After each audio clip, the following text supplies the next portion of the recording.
आऊज़ु बिल्लाहि मिनश शैतानिर रजीम बिस्मिल्लाहिर्रहमानिर्रहीम। या अल्लाह, आज मेरी बातों में असर देना और जो मैं बोलूं तुम्हारे जहन में हो या अल्लाह बेबस कर दे। आमीन। आज इनकलाब की तारीख लिखी जाएगी। एक चिंगारी अगर तुमने साथ दिया शोला बन जाएगी, और तुमने साथ नहीं दिया तो ये चिराग बुझ जाएगा, और तुमने साथ दिया तो ये चिराग सूरज पे भारी पड़ जाएगा।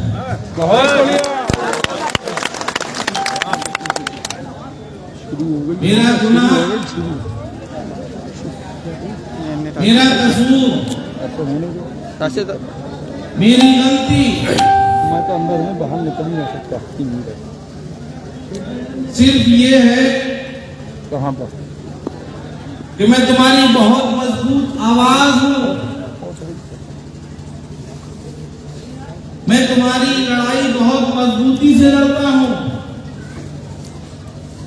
मेरा गुनाह ये है कि मेरी कोई गलती नहीं है। मेरा गुनाह ये है कि मैं गुलामी नहीं करता सिवाय अल्लाह के। मैं अल्लाह के अलावा किसी से नहीं डरता, ये मेरा गुनाह है। बुजुर्गों की इज्जत करता हूँ, और तुम्हारे खिलाफ जो आवाज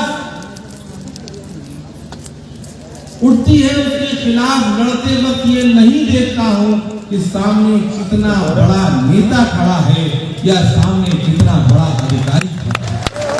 ये मेरा गुनाह है। और याद रखो, पूरी जिंदगी ये गुनाह करता रहूंगा। धोखा जीता है,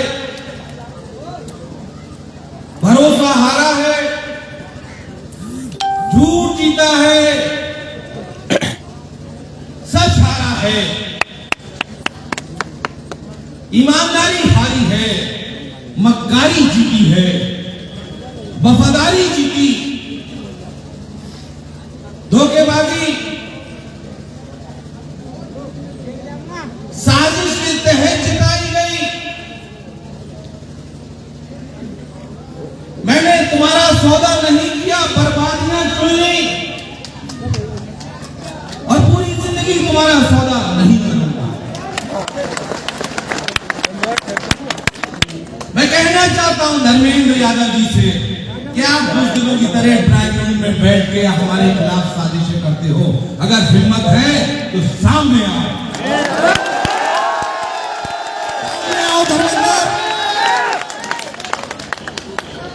अगर तुम्हें लगता है तुमने आबिदुल्लाह का टिकट काट के अच्छा किया है तो कहो, हिम्मत है तो कहो कि आबिदुल्लाह का टिकट काट के मुझे खुशी हुई। कहो धर्मेंद्र के अंडरग्राउंड केबिन पे जब मैंने लड़ाई शुरू की थी तो मैं क्या करूं? कहो धर्मेंद्र अंडरग्राउंड केबिन पे आबिदुल्लाह गलत था, धर्मेंद्र यादव ठीक थे। कहो धर्मेंद्र है, हिम्मत है तो कहो। याद रखना, मुझे मैदान में जंग नहीं लड़ने दी। मेरी तलवार धोखे से छुपा ली गई। अगर बहादुर थे, हिम्मत वाले थे, अगर ताकतवर थे तो मेरी तलवार न छुपाते, मुझे मैदान में लड़ने का मौका देते।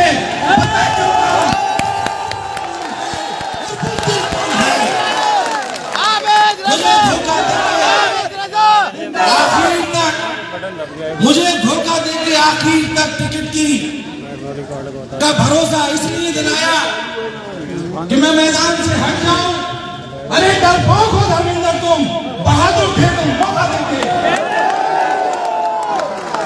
करी होगी गुलामी बदायूं के लोगों ने तुम्हारी बिके होंगे 25-25 लाख में गुलाम। आज रजा को खरीदने वाला अभी दुनिया में कोई पैदा नहीं हुआ। साजिश के तहत, धोखे के तहत, साजिश के तहत, धोखे के तहत ये मान लेना चाहिए कि धर्मेंद्र यादव हाफिज रजा से कितना डरता है कि जिसने 25 और 26 तारीख की रात तक मेरे टिकट का यकीन दिलाया। अगर हिम्मत थी तो मुझे मौका देते, तब मैं बताता कि धर्मेंद्र यादव में कितना दम है, राहुल गांधी में कितना दम है। धोखे के तहत जो जीत हासिल होती है, जो धर्मेंद्र अपनी जीत समझ रहे हैं, धोखे साजिश झूठ की बुनियाद पे, याद रखना उस जीत को बुज़दिली और गद्दारी कहते हैं। उसे बहादुरी के इतिहास में नहीं लिखा गया। बहादुरी का इतिहास देखना है तो देखो अमेरिका को डंके की चोट पर कहता है धर्मेंद्र के खिलाफ। अंडरग्राउंड केबल में क्या बनाता है शहर के लोगों को, हमारा बुज़दिलों की तरह छुप जाते हैं धर्मेंद्र। जब कोई मौत होती है बाहर को हटा, बाहर क्या करना था बाहर भी फोटो हो रही है। अब ये कह रहे थे कि क्वालिटी ठीक है। हर बरसात में तो बाहर को तुम्हें ये तोहफा दिया है धर्मेंद्र ने बाहर की वीडियो बना ली कि लाइट बंद हो जाती है। ठीक। जो बॉक्स लगे हैं अंडरग्राउंड केबल के, जो बॉक्स लगे हैं, उन्हें शहर के लोग बम समझते हैं। अपने बच्चों से बरसात में जब वो निकलते हैं घर से, जब तक वो लौट कर नहीं आते हैं, माँ बाप के दिल में ये बेचैनी रहती है कि कहीं अंडरग्राउंड केबल के बॉक्स से न टकरा जाए। मर गया एक टीचर, मर गया एक रिक्शे वाला, मर गए न जाने कितने जानवर, कितनी गाय, कितनी भैंस, कितने घोड़े। जिन गरीबों पे ये जानवर उनके रिस्क के सहारे बनते थे, उनके आंसू जाया नहीं जाएंगे धर्मेंद्र यादव। ये अंडरग्राउंड की कमाई तुम्हें बड़ी भारी पड़ेगी, तुम्हें बड़ी भारी पड़ेगी। धोखेबाजी की बड़ी लिस्ट है। धर्मेंद्र यादव विकास पुरुष नहीं है, बेहतरीन धोखेबाज है, बेहतरीन धोखेबाज। मैं गिनती गिनाता हूं। बिलासपुर के चुनाव में इस्लामनगर के श्रीपाल सिंह ठाकुर जमीन बिक गई, वायदा किया था बिलासपुर बनाएंगे। सहजवान नूरुद्दीन साहब के भाई से वायदा किया था कि प्रमुख बनाएंगे, पैसे से बर्बाद कर दिया। उज्जैनी में हरवंश यादव के को बुलाकर कहा, उसका पैसे से बर्बादी करा दी। राजेंद्र पाठक, उन्हें बुला के कहा गया और उनके भी पैसे खर्च करा दिए, बावजूद उसको उनके पर्चा छीन लिया गया। ये सब वो लोग हैं जिन्हें तुम पहले धोखा दे चुके हो। उसके बाद धोखे की तुम्हारी फितरत नहीं बदली, धोखे की आदत तुम्हारी नहीं बदली। तुमने बाबर का इस्तेमाल किया, तुमने बाबर से चुनाव 17 में लड़वाया और उसके बाद उसको चेयरमैन का टिकट नहीं दिया। तुमने मुस्लिम खान से शेखुपुर में 4 साल समाजवादी पार्टी की खिदमत ली, लगातार उस शख्स को आश्वासन देते रहे और उसके बाद उस शख्स बधाइयों में क्या हुआ? 15 दिन पहले किसी एक शख्स को टिकट दिया गया और उसके बाद उससे टिकट छीन लिया गया। मुझे खुशी है इस बात की कि पिछली बार जो मैंने तकरीर करी थी और मैंने ये कहा था कि जो अपनी जिल्लत के लिए लड़ाई नहीं लड़ सकता वो तुम्हारी लड़ाई क्या लड़ेगा, इस पे उस शख्स का ज़मीर कम से कम जागा और उसने अपने आप को कितनी बड़ी बात कही कि धर्मेंद्र की गाड़ी में बैठने वाला दलाल हो जाता है।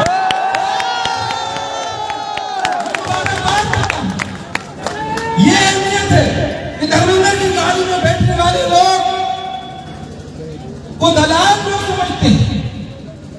तुम्हारे बदायूं शहर में 25-25 लाख रुपए में तुम्हारा सौदा कर लिया। ऐसे हिजड़े नेता तुम्हारी हिमायत नहीं कर सकते। याद रखना, 25 लाख में तुम्हारा सौदा कर ले, वो तुम्हारी हिमायत नहीं। मेरा गुनाह ये था कि मैं आजम साहब का मजबूत हिमायत थी। मैं पार्टी में जब मुझे लगता था कि उनकी आवाज कमजोर हो रही है, 2018 में आजम साहब का फोटो लगाना बंद कर दिया गया था समाजवादी पार्टी में। यहां से दिल्ली तक गया और जब मैंने फोटो नहीं देखा, मैं आजम साहब से मोहब्बत भी करता हूं और इसलिए करता हूं कि वो तुम्हारी मुझसे भी कई गुना बड़ी मजबूत आवाज है। उनका नुकसान इसलिए इस पे दिखाई देगा कि वो तुम्हारी मजबूत आवाज। उस फोटो की जब मैंने लड़ाई लड़ना शुरू करी, जब मशवराती काउंसिल की मीटिंग मैंने बदायूं में बुलाई, तब 3 दिन के अंदर मेरा रिजॉल्ट उड़ा गया। भारतीय जनता पार्टी से मिल गई। मैं खामोश रहा क्योंकि वो मेरा जाती नुकसान था। मैं आजम खान की मजबूत आवाज बना, ये भी मेरा बड़ा कसूर है, क्योंकि मैं अभी मन से नहीं कहूंगा आजम धोखेबाजी की लंबी लिस्ट खत्म नहीं हुई। सलीम शेरवानी साहब, क्या गुनाह था उनका? 5 बार के सिटिंग एमपी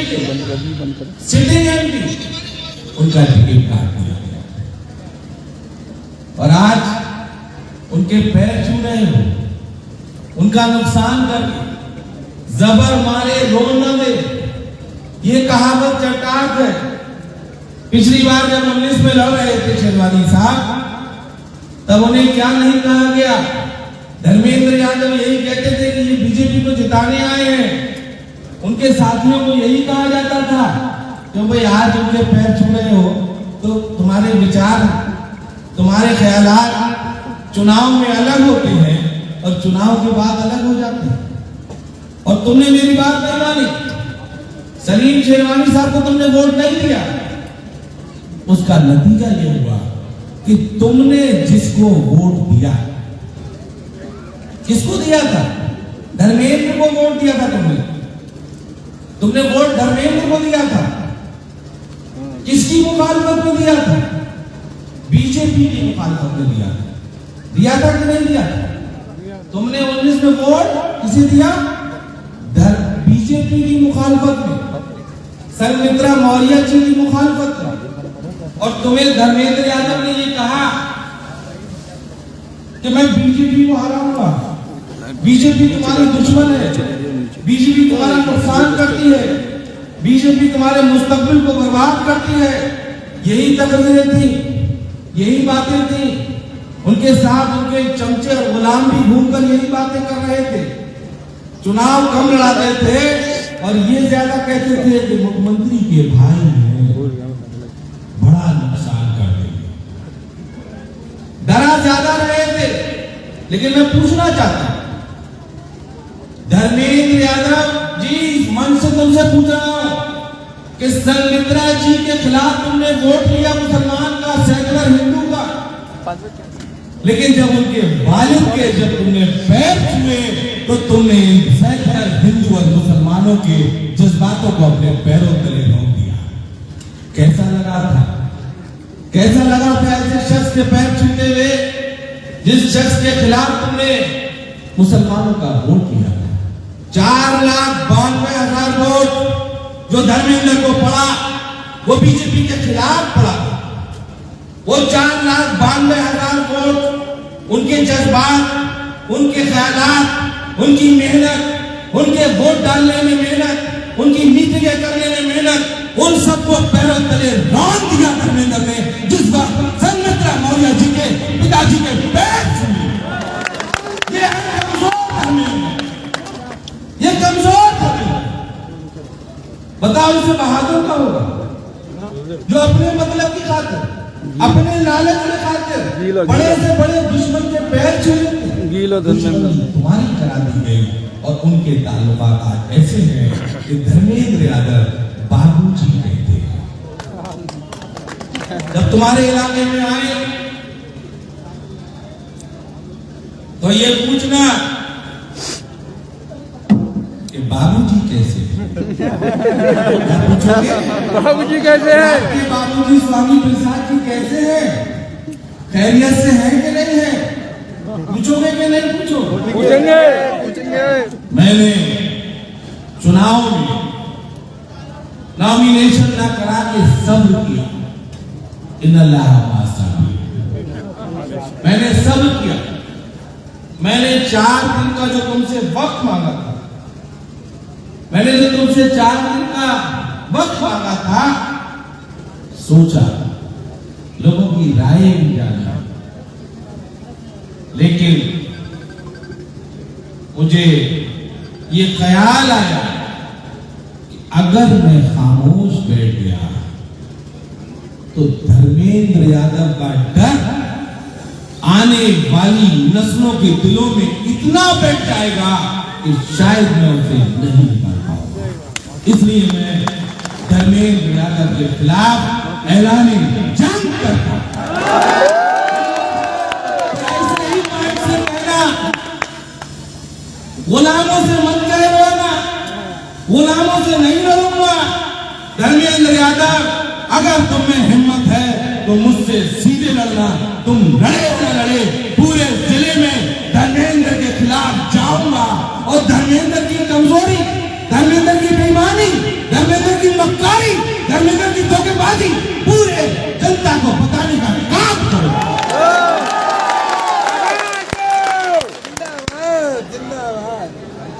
तुम हुकूमत करने वाली कौन थी? तुमने 900 साल हुकूमत की थी। तुम्हारे सियासी शऊर को खत्म कर दिया गया। तुम्हें सोचने समझने की सलाहियत खत्म कर दी। तुम नहीं जान पा रहे कि सच क्या है, झूठ क्या है, अच्छा क्या है, बुरा क्या है। भागे चले जा रहे हो। कहीं ना कहीं हम लोगों का एक होना है कि हमने इस 20 साल में तुम लोगों से, तुम लोगों के दिलों में भारतीय जनता पार्टी का डर इतना बैठा गया, इतना बैठा गया तकरीरों के माध्यम से कि आज जो नई सपा है, नई सपा है, उसके जहन में ये बैठ गया कि अब चाहे मुसलमान को जलील करो, चाहे बेइज्जत करो, चाहे इनके नेताओं को टिकट मत दो, मुसलमान मजबूत लोगों को टिकट काटा गया है और जो हाथ वाले खड़े रहने वाले लोग हों, गुलामी करने वाले लोग हों, उन मुसलमान नेताओं को टिकट दिया गया। आज इनके दिमागों में ये बैठ गया कि मुसलमान आगे जाएगा। कोशिश करूंगा, आवाज बनूंगा, अल्लाह से दुआ करूंगा कि मुझे ताकत दे, हिम्मत दे। क्योंकि याद रखना, जिंदगी में 2 चीजें होती हैं, एक वजूद और एक जीत। तुम लोग वजूद भूल गए और जीत की तरफ भागने लगे।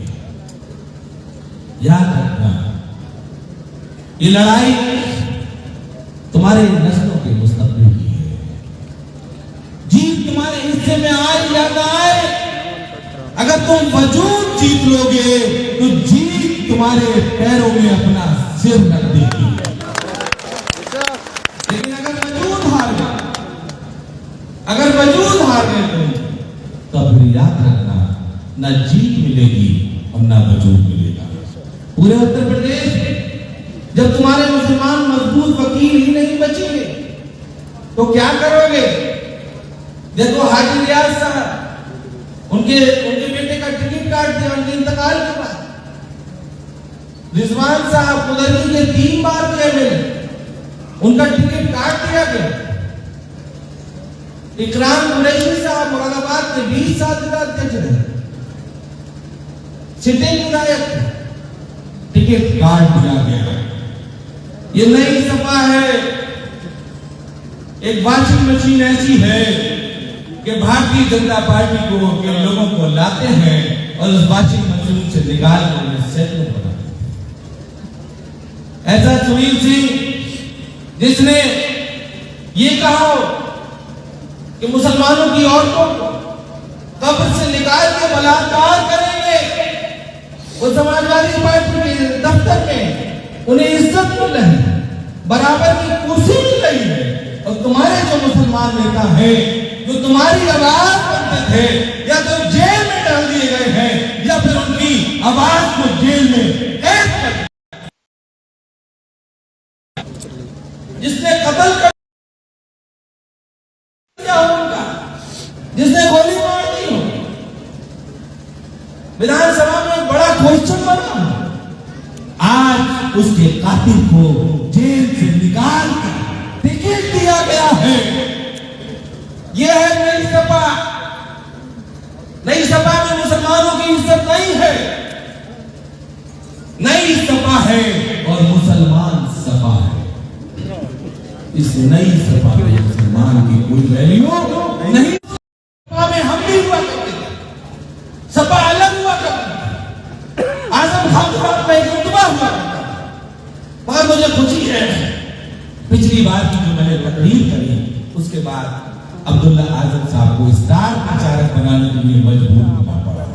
आज जो मैं तकरीर कर रहा हूं, हो सकता है मेरी तकरीर के बाद सलीम शेरवानी साहब को भी स्टार प्रचारक बनाने के लिए मजबूर करना। लेकिन याद रखना, मैंने तुम्हारी आवाज बनने की कसम खा ली है। मैं तुम्हारी आवाज पूरे उत्तर प्रदेश में, नई सपा में जो मुसलमानों की हालत है, जो मुसलमानों को नजरअंदाज किया जा रहा है, मैं कसम खाता हूं, अल्लाह से दुआ करता हूं, और मेरे लिए दुआ करना। मेरे बारे में ये सोचा होगा कि आप इंसान निर्दलीय चुनाव हो जाएगा या आप सपा के विधायक को चुनाव हराने में सिर्फ बधाइयों में लग जाएगा या आप खामोश बैठ जाएगा। अरे आजम साहब की मोहब्बत थी, वरना इस दुनिया में सबसे मजबूत चीज होती है उसका नाम आवाज है। मेरा जो अल्लाह ने मुझे दिया था, आजम साहब की मोहब्बत में बधाई तक महदूद रखता था। कसम खाकर कहता हूं, छोटे सरकार की, बड़े सरकार की, याद रखना, इस आवाज को पूरे उत्तर प्रदेश में तुम्हारे हक के लिए लड़ूंगा।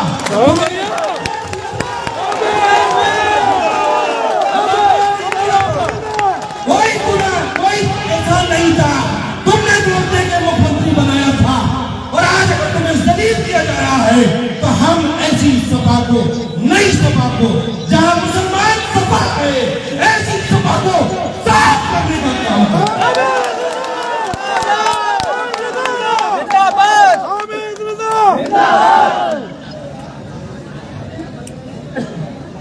एक बात और याद है, जंगे बदर हुई थी 313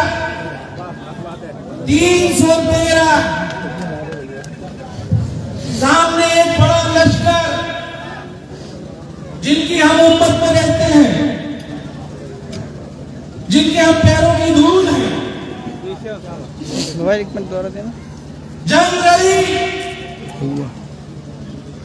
तुम्हारे हुजूर के साथी 313 और सामने एक बड़ा लश्कर सजदा किया और या पड़ा या हय्यू या कय्यूम, या अल्लाह, अगर आज ये 313 मर गए तो तेरा नाम लेवा इस दुनिया में कोई नहीं। मैं पैरों की धूल हूं, हुजूर की उम्मत में हूं,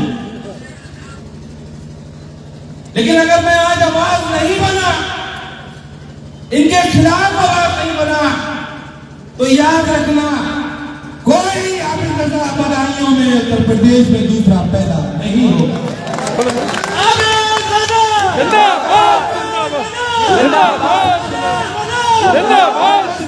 तुम्हारी संख्या कम है।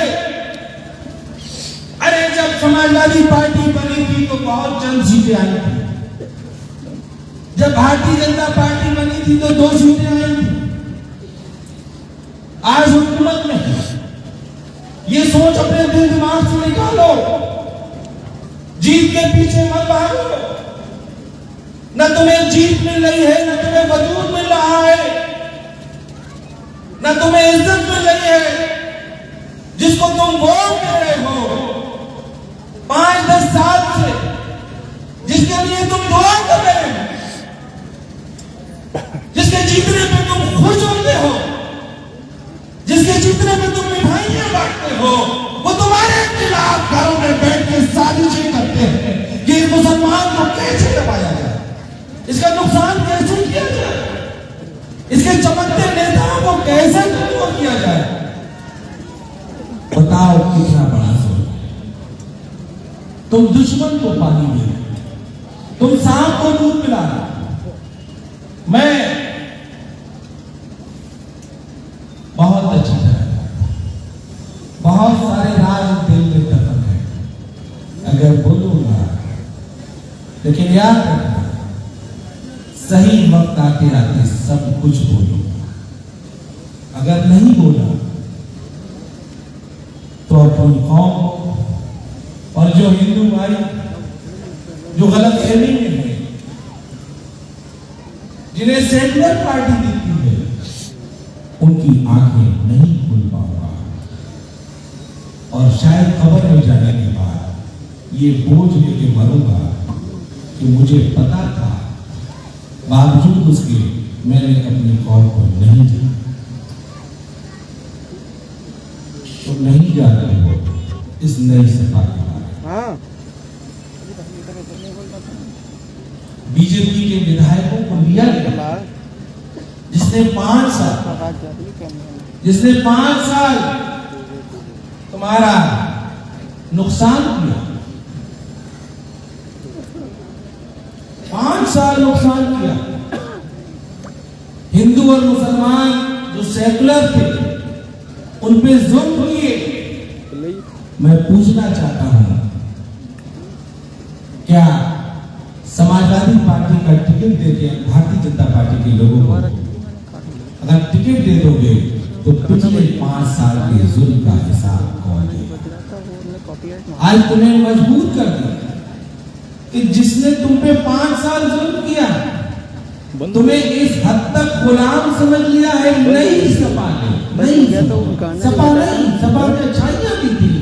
जो नई सपा बनी है, तुम्हें गुलाम समझ लिया कि जिसने 5 साल तुम्हारे ऊपर जुल्म किया था, भारतीय जनता पार्टी के विधायकों ने, उन्हें अपना सिटिंग विधायक काटने के बाद भी उनको टिकट दिया गया। और ये उम्मीदें हैं लखनऊ में बैठने वालों को कि मुसलमान तो गुलाम है, इसलिए जुल्म चाहे कितना ही किया हो, टिकट साइकिल है तो ये सारा साइकिल के अलावा वोट कहां दे सकता है? 5 साल बीजेपी में मारा, किसी की सोच बदल सकते हो? सोच बदल सकते हो? मैंने जिक्र किया हिंदू वाहिनी का प्रदेश अध्यक्ष सुनील सिंह, जो योगी का बहुत मजबूत साथी था, उसकी सोच कितनी खराब होगी जिसने ये कहा है कि मुसलमानों की महिलाओं को कब्र से निकाल के बलात्कार करो। आज उसको बराबर में उठाया जा रहा है, तुम्हारे नेताओं को धुतकारा जा रहा है।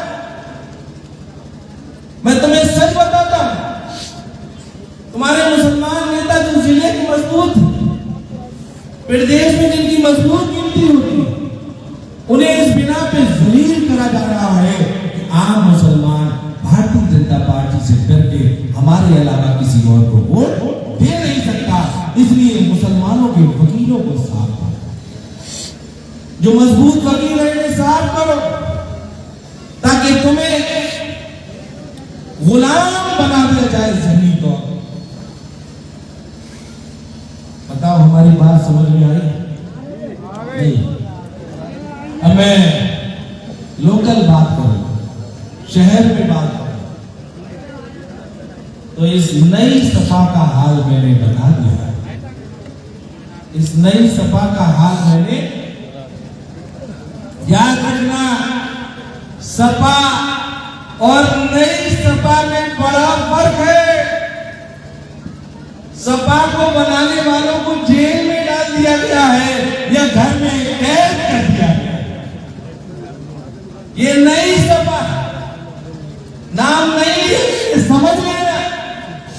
जो फाउंडर मेंबर बचे हैं, एक को घर में कैद कर दिया और दूसरे को जेल में डाल दिया।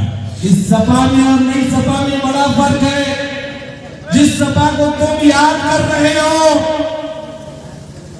ये नई सपा वो नहीं है जिनके कारनामों की वजह से तुमने सपा को वोट दिया, जिनको नेता मान के तुमने सपा को वोट दिया। वो एक घर में है और एक जेल में है। बदला लो उनका, इस नई सपा से बदला लो। ये तुम्हारी जरूरत भी है और मजबूरी भी है। बताओ, बदला लोगे? नई सपा से बदला लोगे?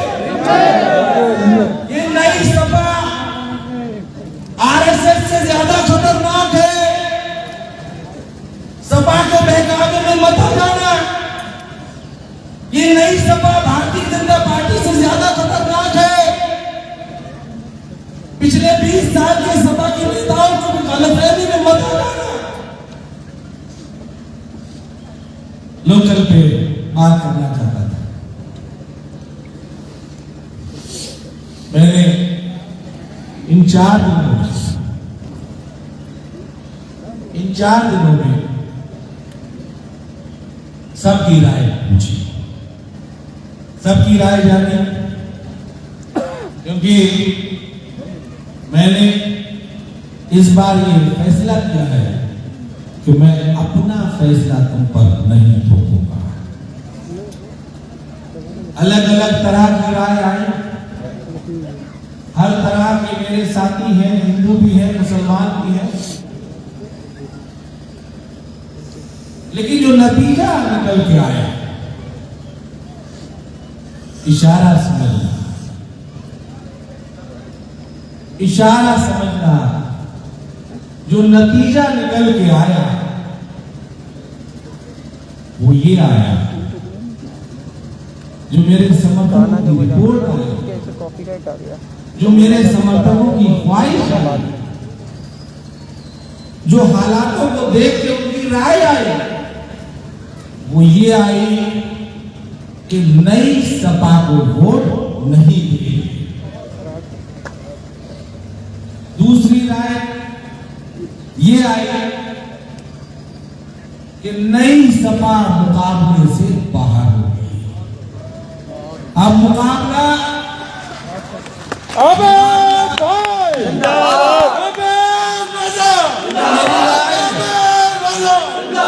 सुन लो मेरी बात। मेरे लोगों ने ये राय दी कि नई सपा मुकाबले से बाहर हो गई। आबिद रजा साहब, आपके टिकट कटने से लोग इतना नाराज हैं, गम में हैं, खाना नहीं खाया। नई सपा मुकाबले से बाहर, मुकाबला बीएसपी और बीजेपी में ही होगा।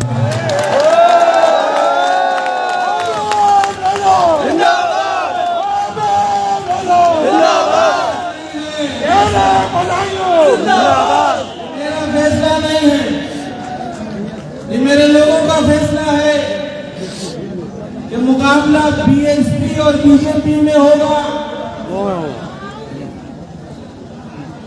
अब मेरी राय ये है, मेरी राय ये है कि मैंने वायदा किया था कि इस बार तुम्हारी मानूंगा। मुकाबला बीएसपी और बीजेपी में है। अब तुम्हें जहां बेहतर लगता है तुम आ जाओ। हम आपके साथ हैं। जिंदाबाद। शेरे बधाइयों। नई सपा के खिलाफ रहना, नई सपा के खिलाफ रहना। जहां तुम्हारा मुस्तकबिल तुम्हें बेहतर लगता हो, जहां तुम्हारे 5 साल आसानी से कट जाए, जो नेता तुम्हें सम्मान दे दे, वहां अपना वोट दे देना।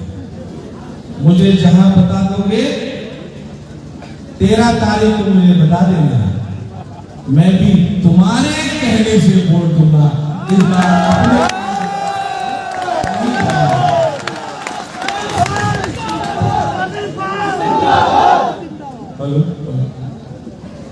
बाबर होंगे, बुला आप बुलाओ। और एक बात और कहूंगा, एक बात और सुन लो, अभी नहीं, देखो अभी 5 मिनट बैठ नहीं सकते, लड़ाई कर रहे हो तुम। देखो यकीन करो, बतो इसको मत जाओ, बतो जिलो मत जाओ, फिर यकीन करो। देखो मेरा टिकट काटा गया, लेकिन पूरे बदायूं विधानसभा के विधायक लड़ने वाले लोग मेरे साथ फोटो खिंचाने में फख्र महसूस कर रहे हैं। ये अल्लाह का। और दूसरा तो वो शख्स जो धोखेबाजी और साजिश की बुनियाद पे लैट्रीन में बैठ के खुश होता हो, कमरे में भी नहीं, छुपाकर चला गया है। मुकाबला होगा इस बार बदायूं जनपद में कि धर्मेंद्र का कैंडिडेट जीतेगा या आबिद रजा का कैंडिडेट।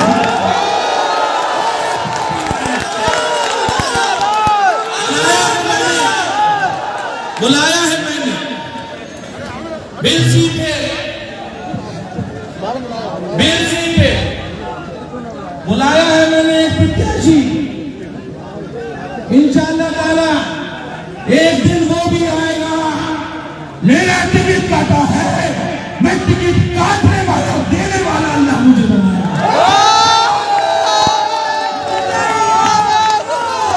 आज मेरा समर्थन पत्र बहुत है अल्लाह की तरफ से, जिसे समर्थन पत्र दूंगा वही मेरा टिकट होगा। मेरा टिकट काटा है, इंशाअल्लाह ताला बदायूं में समर्थन पत्र देंगे। जहां जहां मुझे लगेगा अच्छे प्रत्याशी है तो मेरा टिकट होगा। 6 टिकट और 14 तारीख तक जिले बदायूं में रहूंगा और चैलेंज करता हूं। धर्मेंद्र यादव तुम्हें चैलेंज करता हूं, तुम बड़े परिवार में पैदा हो सकते हो, लेकिन काबिलियत, टैलेंट विरासत में नहीं मिलता, गलियों में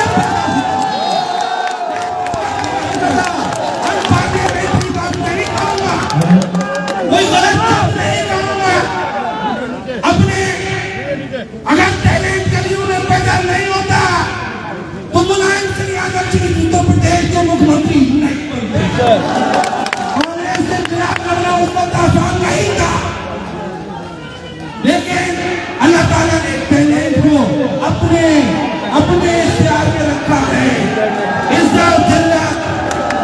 इज्जत जिल्लत रोजी रिज़्क़ इज्जत अल्लाह के शेर बदायूं जिंदाबाद, शेर बदायूं जिंदाबाद, आबिद रजा जिंदाबाद, आबिद रजा जिंदाबाद, आजम खान जिंदाबाद, आबिद रजा तुम संघर्ष करो, हम तुम्हारे साथ हैं। आबिद रजा तुम संघर्ष करो, हम तुम्हारे साथ हैं। आबिद रजा तुम संघर्ष करो, सुनो, मैं पहला समर्थन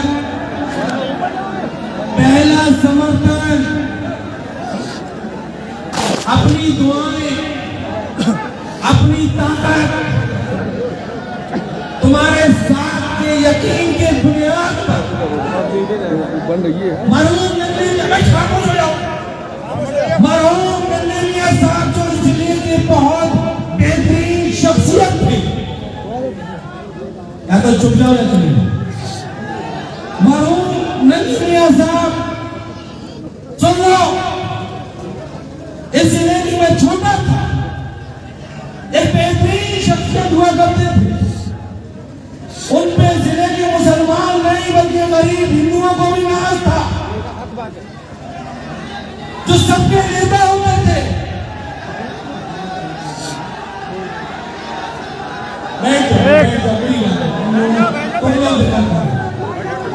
आप चुप हो, बहुत चुप जाओ। ऐसी शख्सियत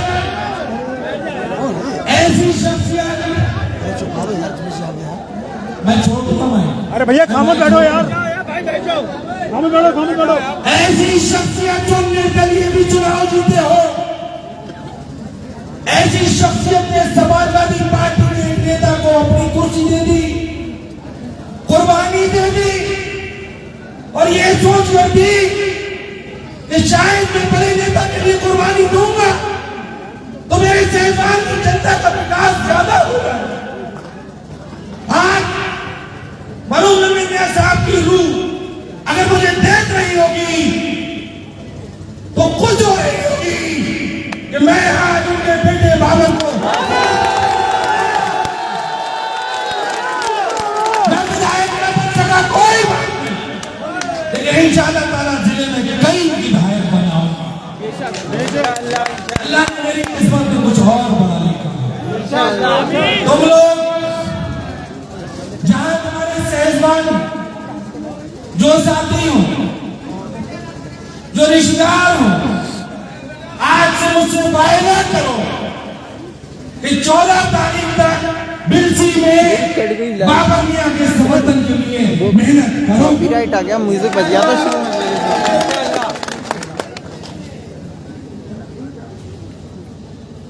इंशाअल्लाह ताला तकरीर बहुत लंबी हो गई, मुझे उम्मीद है। और मैं एक बात भी कह रहा हूं, बाबर मियां किस पार्टी से चुनाव लड़ रहे हैं ये मैं नहीं जानता। मैं जाती तौर पर बाबर मियां को समर्थन देता हूं और बिलसी में इनके लिए पूरी मेहनत करता हूं। और इंशाअल्लाह ताला अगर हेलीकॉप्टर की मुझे परमिशन मिल गई तो सहजवान, बिलसी, शेखुपुर और भी विधानसभाओं में अल्लाह ने चाहा पहुंच चुकी तुम्हें आबिद मिर्जा इस नई सपा के खिलाफ नजर आएगा।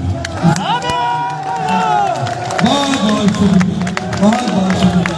और आखिर में धर्मेंद्र यादव फिर सुनो, आबिद मिर्जा तुम्हारे खिलाफ ऐलान जंग करता है।